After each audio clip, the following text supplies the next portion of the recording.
နောက်နံပါတ်5ဒီဘက်ကျတော့ပါလဲသင်္ကန်းခေါ်တယ်ဘာလို့ခေါ်လဲမြတ်စွာဘုရားဘိက္ခုယဟန်ဆိုတဲ့ပုဂ္ဂိုလ်ဟာအဲ့ဒီတရားဓမ္မလူတန်းတဲ့သင်္ကန်းကိုမဝတ်ပါဘူးနဲ့အဲ့တော့ပတ်မကူသင်္ကန်းဆိုတာအရှင်မဲ့ခေါ်တယ်အဲ့ဒါလေးတွေဟိုတုန်းကယဟန်နေကြတော့သူမဲ့ပုဂ္ဂိုလ်မရှိဘူးဆိုအမိုက်ပုံသွားတယ်သွားပြီးတော့လျှော့ပြီးတော့ချုပ်ရိုးတွေနဲ့ချုပ်ကြလားစက်တယ်ပေါ့နော်အဲ့ဒီအစက်ဒီနဲ့စပြီးတော့တစ်ခေါက်ထိုးလိုက်တော့သင်္ကန်းဘာလို့ပြလဲအဲ့ဒါပတ်မကူသင်္ကန်းကိုခေါ်တယ်ဘာလို့ခေါ်လဲအရှင်မရှိအရှင်မဲ့ဖြစ်ပြီးပေါ့ကြလား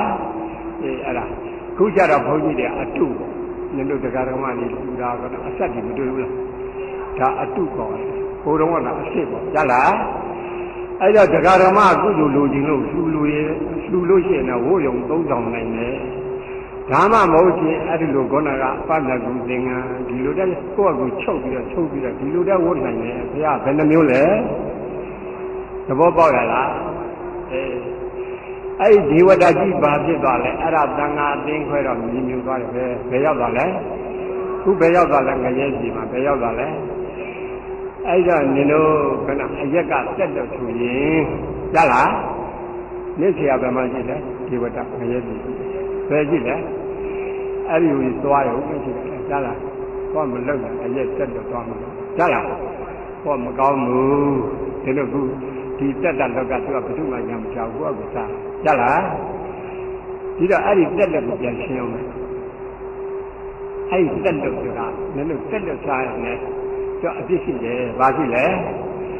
နောက်သံဃာစားရင်အပြစ်ရှိတယ်သံဃာစားရင်ဘာဖြစ်လဲဘယ်လိုလုပ်စားသလဲမင်းတို့ခုလောက်ဆိုတော့နည်းလို့ပြီးတော့မပြရလေရှေ့ကြတော့ခုနားလဲနားတော့ဘယ်လိုပြစ်ရှိလဲဆိုတော့ဒီလိုဒီအစာစားတဲ့နေရာမှာကြလားခုနပါလဲဒီတက်လို့စားတယ်ဒီကနေ့ကောင်းလိုက်တာငါကျဲလိုက်တာငါတက်လို့က3မျိုး4မျိုး5မျိုးဒီလိုချက်ကြည့်လို့ပြရနည်းနည်းစားလို့ကောင်းတယ်ဒီလိုမရှိဘူးလားရှိတယ်အဲ့ဒါစားလို့ကောင်းတော့ဘာလို့ခေါ်လဲလောဘလို့ခေါ်တယ်ဘာလို့ခေါ်လဲစားလို့ကြလို့စားလို့ယူရင်လောဘဘာလို့ယူရလဲလောဘငါတက်တော့စားပါစေရကနငါ့ကိုသိလျက်တစ်ခွက်ပဲကျွေးတယ်နှစ်ခွက်ပဲကျွေးတယ်စားငါမြန်ပြီဒီဥစ္စာစားပေါ့မြန်ပြီဆိုတော့ဒေါသတွေဖြစ်မနေဘူးလားတက်လို့တော့စားတယ်နော်ဒေါသတွေဖြစ်ဒေါသဖြစ်တော့ဘာဖြစ်လဲဟမ်အကုသိုလ်လောဘနဲ့ဒေါသဒီကုသိုလ်လားအကုသိုလ်လားမနေလို့တည်ပဲရောက်တယ်ဘယ်ရတာလဲစားတဲ့နေရာတက်တက်စားတဲ့နေရာအရာကြားလားဒီလိုသားငါစားတဲ့ပုဂ္ဂိုလ်တဲ့ထုံကြီးကျူသွားတယ်ကောင်းတယ်ဆိုတော့လောဘလို့ခေါ်တယ်ဘာလို့ခေါ်လဲငါမကြိုက်တဲ့ဟင်းကျွေးရမလားဆိုတော့ဒေါသတွေဖြစ်နေပြန်တော့ဘာဖြစ်လဲအကုသိုလ်ဖြစ်ပြန်တယ်ဘာဖြစ်လဲအကုသိုလ်ဆိုတော့လောဘနဲ့ဒေါသတွေအကုသိုလ်မဟုတ်ဘူးလားမနေလို့တည်ရင်ပဲသွားလဲငရဲကြလားအဲ့ဒါစားတဲ့နေရာမှာလောဘဒေါသမဖြစ်ရဘူးလောဘဒေါသမောဟဒီ3မျိုးဖြစ်ကြမှာဒါခွဲလို့ရတယ်ခွဲနုလေးငါဟောတယ်ဒီလောက်ပဲနာကြလားသဘောပေါက်ရလားအဲ့တော့တက်တော့စားရင်လည်းခုနရသမျှလေးနဲ့ရောင်ရဲလိုက်ရင်ဒါကုသိုလ်ခေါ်တယ်ကြလားသာငါစားလို့ရှိရင်လည်းပဏ္ဏကုတပိတအလားစားလို့ရှိရင်လည်းရောင်ရဲလိုက်ရသမျှလေးနဲ့ရောင်ရဲတယ်ဆိုတာကြီးမညာဘူးတောက်တော့ကြလားအဲ့ဒါနဲ့ရောင်ရင်းရင်ဘာလို့ခေါ်လဲကုသိုလ်လို့ခေါ်တယ်ဘာလို့ခေါ်လဲမကြိုက်ဘူးဒေါသတွေလောဘတွေဖြစ်နေရင်ဘာဖြစ်လဲအာကုသိုလ်တက်လို့စားရင်အာကုသိုလ်သာငါစားရင်အာကုသိုလ်သဘောပေါက်လားမထူးဘူးနော်ဒီနှစ်ခုကမကွဲဘူးတော့အတူတူပဲနော်ဟုတ်ရှင်းလားကဲရှင်းရင်ဒီဘက်သွားကြမြတ်တသုတ်နာသားသွားကြအဲ့ဒါလေးရှင်းသွားတော့မြတ်တသုတ်နာသားသွားမြတ်တသုတ်နာသားဆိုတာဘယ်လိုတော့တို့နတ်ပြည်ကြတော့လေဒီနတ်ပြည်ကြတော့နတ်သမီးတွေကသိညာတယ်ကြားလားနတ်သမီးတွေကသိညာတဲ့အခါကျတော့တချို့နတ်ဘုံပိမှန်ညာ နတ်သားတော့မရှိဘူးလေဘယ်တော့ပြန်ရှာဘာမရှိဘူးလေနတ်သားမရှိဘူးဒီကနတ်သမီးကြီးအချင်းချင်းဒီပြင်ဘုံမိတ်မှာနေကြတာနတ်သားနဲ့နတ်သမီးနဲ့သူသူပြည်ပြည်နဲ့ပြောပြောပါပါနေကြတို့ဘုံမိတ်မှကြတာနတ်သားတစ်ယောက်တော့မရှိပြင်း၆ပါဒီကဘာကြောက်လဲသူကနတ်သမီးကြီးစုဝေးပြီးတော့တရားမင်းကြီးသွားပါတယ်ဘယ်သွားလဲအတင်းတရားမင်းပြင်းဘုံမိတ်မှနေကြတာနတ်သားနဲ့နတ်သမီးနဲ့ပြောပြောပါပါနေကြကျွန်တော်တို့ရဲ့ဘုံမိတ်မှကြတာနတ်သားတစ်ယောက်မှမရှိဘူးအဲ့ဒါဘာကြောက်ပါတော့အတင်းနတ်သမီးမပူနဲ့9ရက်မြောက်တဲ့အခါကျတော့နတ်သားရောက်လိုက်တယ်ဘယ်တော့မှရောက်မလဲ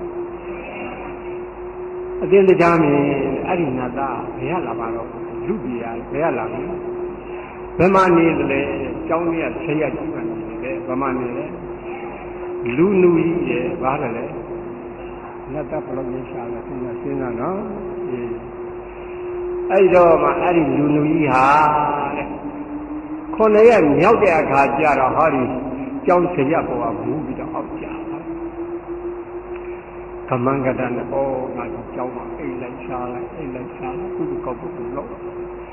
အဲ့ကြောင့်ငါဒီကနီးပြီးထိတ်လန့်ပြီးကုသကောင်းမှုလုပ်မယ်ဆိုတော့ခါနဲ့မြတ်တပင်ဆွဲနှုတ်လက်တထုတ်တဲ့မြတ်တပင်နဲ့ရအောင်အဲ့ဒါနဲ့သိအဲ့ဒါအသင်တို့ရဲ့ဘုံမိတ်မှာ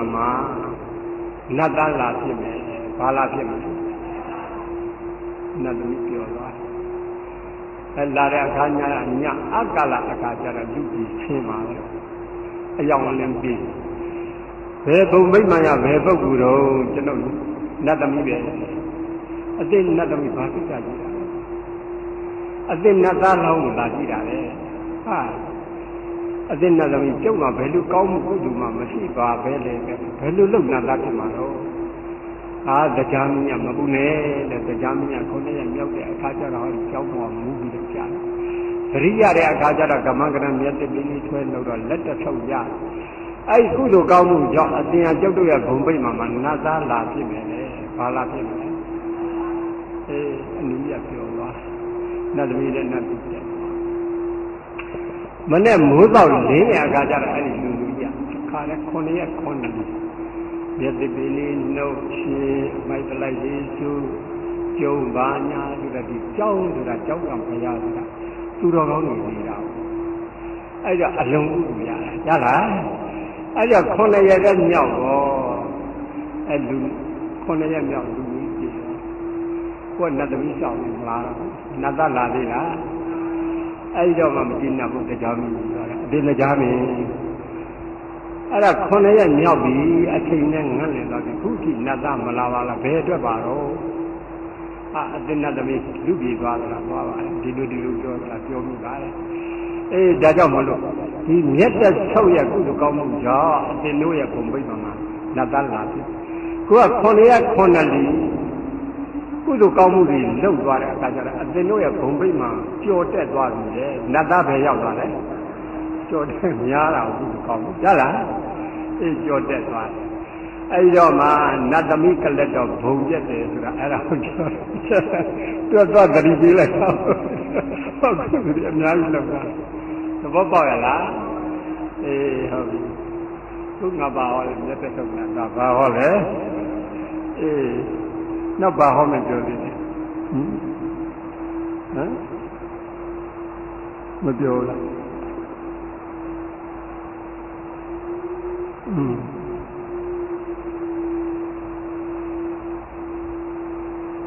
ခဏငရဲနေပေါ်လိုက်ငရဲခဏပါမနေငရဲတာပေါ်ကြလားအဲ့ဒါလေးအရင်ပေါ်လိုက်နားလဲငရဲဆိုတာပါမနေအဲ့ဒါငရဲဆိုတာဘယ်လိုပါလဲပြန်သွားပြငရဲဆိုတာငရဲကဘယ်လိုများဆင်းရဲပါလဲဗျာတဲ့ဘုရားကိုမေးဘယ်လိုမေးလဲ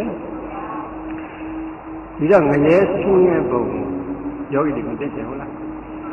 အဲ့ဒါလေးပြောဖြစ်တာငရဲဆင်းရဲပုံပြောဖို့မလွယ်ဘူးလေဘာလဲငါဥပမာနဲ့ပြောမယ်တဲ့ဘာနဲ့ပြောမလဲဥပမာတို့ဟိုတုန်းကသခိုးတွေဆိုရင် တကိုးဟင်းဆိုတတ်ရလားဘယ်လိုလုပ်တတ်တယ်လဲဆိုတော့တကိုးမိဒီဒီပုဂ္ဂိုလ်ခိုးသူပဲသုတ်တန်ထုတ်ပြီးတော့လက်ဝကတိုင်းမှာအဲ့လက်ဟူပဲဒီပဲကာယကြီးရိုက်ခြေရောက်နှစ်ဘက်ဟူပဲဒီပဲသတ်မှုတွေနဲ့ရိုက်လိုက်တယ်လေလေးပဲနှစ်ဘက်လေရေဝကိုတဲ့တဲ့သတ်မှုနဲ့ရိုက်ငါးချက်ဘယ်နှချက်လဲအဲ့မှာတခုကတခါတည်းတဖြည်းဖြည်းသိရတယ်မှာဆင်းရဲမဆင်းရဲဘူးလားဖြစ်တာအဲ့ဒီတခုကမသိသေးဘူးဆိုရင်နောက်ထပ်စွန့်ချက်တရားနဲ့ထုတ်ချင်းပေါ့ကိုထိုးချလိုက်ပေါက်သွားလားမနာဘူးမပင်မဘူးလားမဆင်းရဲဘူးလားခံရဲလားအဲ့ဒါငရဲနော်ဘာမရဲဘူးရလားအေးဖြစ်သားတဲ့ဒါမှမကသေးဘူးနောက်ကြံနေတဲ့အသားလေးတွေကိုတဲ့ထုတ်ချင်းပေါ့ကိုစွန့်ချက်တရားနဲ့ထိုးလိုက်အောင်လမ်းချက်200ဖြစ်သွားပြီဘယ်နှရလဲမနာဘူးလားမပင်မဘူးလားမဆင်းရဲဘူးလားခံရဲရလားအေးမသွားနဲ့ရလားအေးဖြစ်တာငရဲဟာဒါညမကသေးဘူးဒီလေးဘက်လေးဓမ္မရှိနေတဲ့အသားလေးတွေနောက်ထပ်မှန်ချက်တရားနဲ့ထိုးလိုက်ရောတဲ့ထုတ်ချင်းပေါ့လမ်းချက်300ဖြစ်တယ်လမ်းချက်ဘယ်လောက်လဲအေးမနာဘူးလားမပင်မဘူးလားမဆင်းရဲဘူးလားခံရဲသလားအေးဖြစ်တာအဲ့ဒီငရဲဆိုတာအဲ့ဒါတဲ့အစပေါင်းများစွာဆင်းရဲတာကိုငရဲလို့ခေါ်တယ်နားလည်လားအေးအဲ့ဒါတဲ့အစပေါင်းများစွာဆင်းရဲတာကိုဘာလို့ခေါ်လဲငရဲနားလည်လားအေးငရဲငရဲအဲ့ဒါငရဲဆင်းရဲဖို့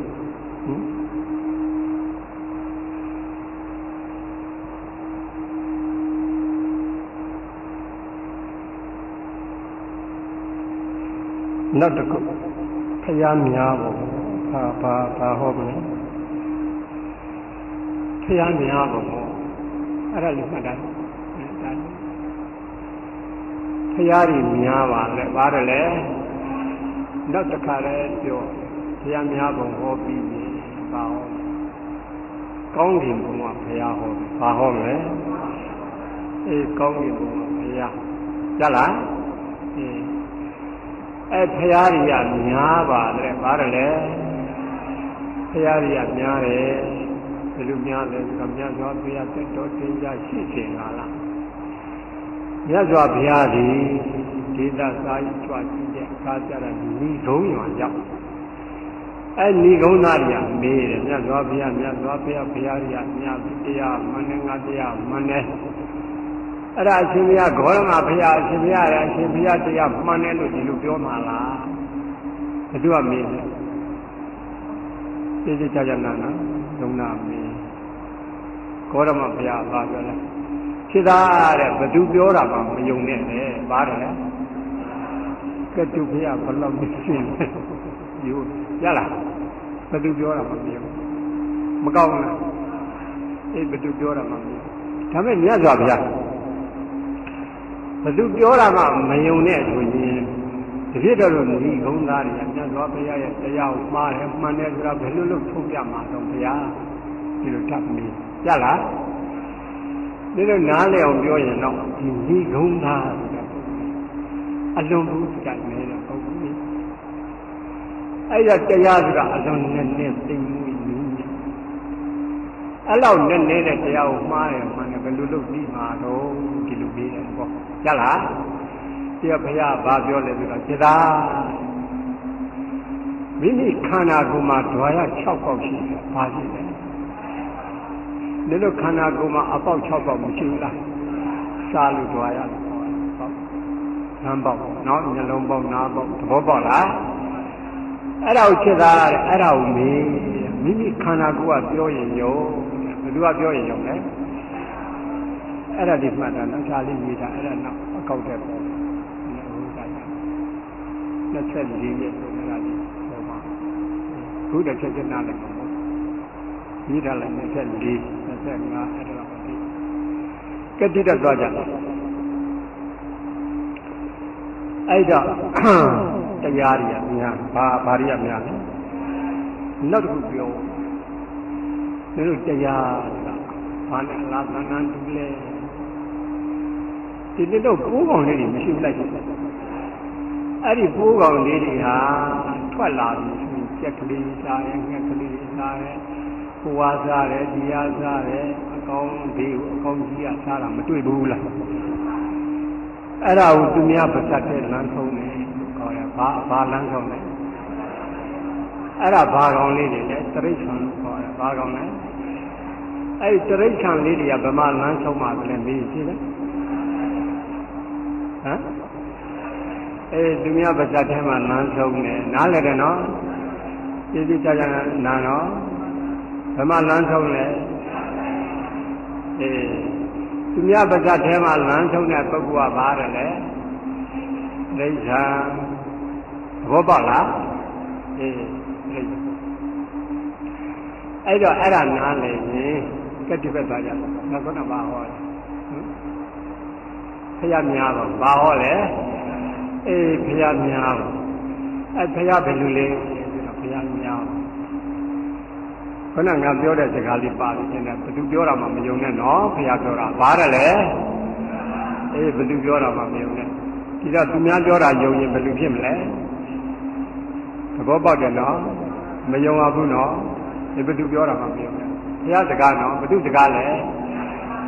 ဟုတ်ပြီကတိပဲသွားကြသူကငါပါဟောတယ်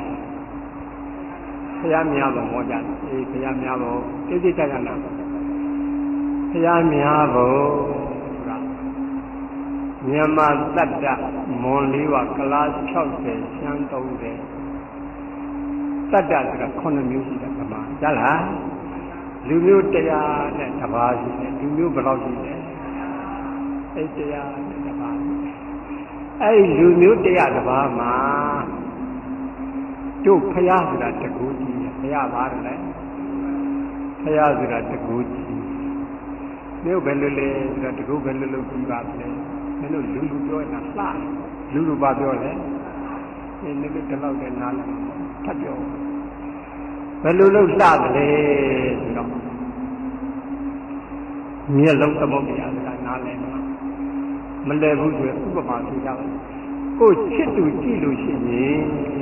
ကြည့်လို့မဝဘူးလေမျက်လုံးကကြည့်လို့ဝရတယ်အဲ့ဒါသမုတ်တရားခေါ်တယ်ဘာလို့ခေါ်လဲသမုတ်တရားကြီးမြင်းငယ်900မြည်ကြီး900ကြီးချင်းလာတဲ့ဒီတွေပြည့်ဖြိုးတဲ့ဆန်တက်သွားတယ်ဆိုရှိရလားကိုချစ်သူများကြည့်လို့ရှိရင်အဲ့လိုကြည့်လို့မဝဘူးလေဘာတယ်လဲဖရာဆိုတာလည်းတို့လူပြောတယ်တိတ်လားတိတ်ချောကြည့်လို့မဝဒါကိုပြောတယ်ကြားလားဘာလို့လဲလှအကြည့်လို့ဘာလို့လဲတိတ်လားတိတ်လာတော့ဖရာဆိုတာဘာတတ္တဝါအတွက်ကိုလူအတွက်ကိုလည်းတတ္တဝါအတွက်ကိုတရားဘယ်လိုကိုလဲဆိုတော့မြတ်စွာဘုရားဒီဘုရားဖြစ်ပြီးဒီလူနတ်ဓမ္မသတ္တဝါအတွက်ကိုဘုရားတဆူပဲကိုမှာဘုရားဘာကလဲလူလောကနတ်လောကဗြဟ္မာလောကကြီးမှာဘုရားတဆူပဲရှိပါတယ်ဘယ်နှခုရှိလဲဘာလို့လဲတဆူပဲကိုဘာလို့လဲနှစ်ဆူရှိရင်ဘုရားမဟုတ်ပါဘူးတဲ့ဘာလို့လဲအကဲတန်ကြီးများဘုရားနှစ်ဆူပွင့်နေခြင်းဒီလောကကြီးဖယုဖယပြည့်စည်သွားနေပါပဲဘာလို့လဲဘာလို့လဲတကူကြီးဘာလို့လဲနင်တို့နည်းနည်းလေးယုံတော့တဲ့စကားဘာပြောရမလဲနင်တို့လူဟာယဟန္တာဖြစ်တယ်လို့မကြဘူးလားအဲ့ဒါသိရမကောင်းကြလားသက်တရက်ပဲခဏလောက်ခံဘာကြောင့်မခံပါသလဲမြန်မြန်သိပါသလဲဗမာလိုပြောရင်လေကြလားဘာကြောင့်ပြိဋိဘံပြုပါသလဲမြန်မြန်ကြလားလူရဲ့အဝိဟာမတန့်ရှင်းဘူးလေဘာလဲအကြောင်းအတရားဘာနွယ်ပါညာအလှပါညာတော့ပြန်နေတော့မင်းလေးတွေဝတ်တဲ့အဝိမျိုးကြားလားအဲ့လိုအဝိမျိုးဟာဘယ်လိုလဲကာမဂုဏ်ခံထားတဲ့အဝိကောကျုပ်စားလို့ပြောကြားလားအဲ့ဒါကိုမသန့်ရှင်းလို့အဲ့ဒီယဟန္တာဟာဉာဏ်ဉာဏ်ပြိဋိမှာပြုပါတယ်အဝိက ဘာဖြစ်လဲမတန့်ရှင်းဘူးဘာလို့လဲသင်္ကန်းကြတော့တန့်ရှင်းတယ်သင်္ကန်းဘာလဲဘယ်လိုလုပ်တန့်ရှင်းပါသလဲဆိုတာဒါကာမဂုဏ်မခံစားတဲ့အဝိဇ္ဇာအဲ့ဒီအဝိမျိုးကိုတန့်ရှင်းတယ်မြတ်တယ်ဒီလိုခေါ်တယ်ကြားလားသဘောပေါက်လားဒါကြောင့်အဲ့ဒီအဝိမျိုးနဲ့နေနိုင်ပါပဲသဘောပေါက်လားအိုဝိမျိုးကြတော့မနေနိုင်ပါဘူးလေကြားလားအဲ့ဖယားဆိုတာလည်းသူတူစွာပဲအဲ့ဒီလောကကြီးကနှစ်ခုပွင့်ရင်ဖယုတ်ဖယားဟောဒီလောကကြီးပြည့်စည်သွားနိုင်တယ်တစ်ခုပဲပွင့်ပါပဲဘယ်နှခုပွင့်လဲဒါနဲ့ဖယားတွေကအခုများတာဘယ်လိုပါလဲဒီလိုမသိကြဘူးလားမေးကြအောင်မကောင်းလားဖယားဆိုတာတိတိကျကျတာခုနလူမျိုးဘယ်လောက်ရှိလဲ100တပါးရှိတယ်ဘယ်နှပါးရှိလဲအဲ့လူမျိုး100နဲ့တပါးမှာဒီကလားဆိုတာလေအသားမင်းရလားဒီဖယားဟာဖယားဆိုတာတတ္တဝါသဘောကြည့်လိုက်ပြီးလျောညီတွေစိတ်ကိုညှို့တယ်ကြလားဘသူကြည့်ဒီဖယားကိုစိတ်စာစိတ်ချောစိတ်လူချင်းတယ်ပေါ့လူချင်းတယ်ဆိုတော့ပူးချင်းတယ်ပေါ့ဗမာလူပြန်တော့ကြလားအဲ့လိုဟာမျိုးအဲ့ဒါဖယားလို့ခေါ်တယ်အဲ့တော့ဒုကလားနဲ့တူရင်ကောင်းပါပဲကလားဘုရားဖြစ်တာဘာဘုရားဖြစ်တာနင်တို့တရုတ်ကအသားဖြူရင်လှပါတယ်မလှဘူးလားအဲ့တော့တရုတ်ကအသားဖြူတော့လှတာဒီဘုရားအသားဖြူရင်ကောင်းပါပဲတရုတ်ဘုရားဖြစ်တာဘာဘုရားဖြစ်တာဗမာမဖြူမညူဘူးကြားလားတို့ဗမာနဲ့တူရင်ကောင်းပါပဲဗမာဘုရားဖြစ်တာဘာဘုရားဖြစ်တာနတ်ကြတော့တို့နတ်နဲ့တူရင်ကောင်းပါပဲနတ်ဘုရားဘာဘုရားလဲအဲ့ဒီဘုရားဆိုတာအဲ့လူမျိုး100တပါးကိုလိုက်ရောညီတွေညှို့စီတယ်ကြားလားအဲ့ဒီဘာလို့လဲတပ်ပဲလို့လှလို့ပေါ့သဘောပေါက်လားဒါကြောင့်ဘုရားဟာကလားဘုရားလည်းမဟုတ်ဘူးဗမာဘုရားလည်းမဟုတ်ဘူးကြားလားတရုတ်ဘုရားလည်းမဟုတ်ဘူးကြားလားဘုရားတဆူပဲရှိပါတယ်ဘယ်နှဆူရှိလဲအဲ့ဒီဘုရားကြီးခွဲတာဘယ်သူခွဲလဲကိုယ့်အကူခွဲပါတယ်ဘယ်သူခွဲလဲကလားတဲ့ကလားခွဲတဲ့ငါတို့ကကလားဘုရားကွာဟိုဗမာလည်းဗမာဘုရားကွာတရုတ်ကလည်းတရုတ်ဘုရားကွာဆိုတော့ဘုရားကြီးများမလို့အောင်လားအဲ့ဒါကိုယ့်အကူခွဲတာနော်ရှင်စစ်ကတဆူပဲရှိတယ်ရှင်စစ်ကပါတယ်လေပွင့်တာဘယ်သူတည်းပွင့်လဲလူနဲ့မြမတ္တဝအားလုံးအတွက်ပွင့်တယ်ဗမာအတွက်ဒီလိုမဟုတ်ဘူးကလားအတွက်ဒီလိုတည်းမဟုတ်ဘူးဟိုတရုတ်အတွက်ဒီလိုတည်းမဟုတ်ဘူးအားလုံးအတွက်ပွင့်တာသဘောပေါက်လားအဲ့ဒါကိုဘုရားလို့ခေါ်တယ်ကြားလားဒါကြီးတော့ကုန်ပြီခင်ဗျပြန်နာတပ်ပါမဆဲဟောကြကြားလား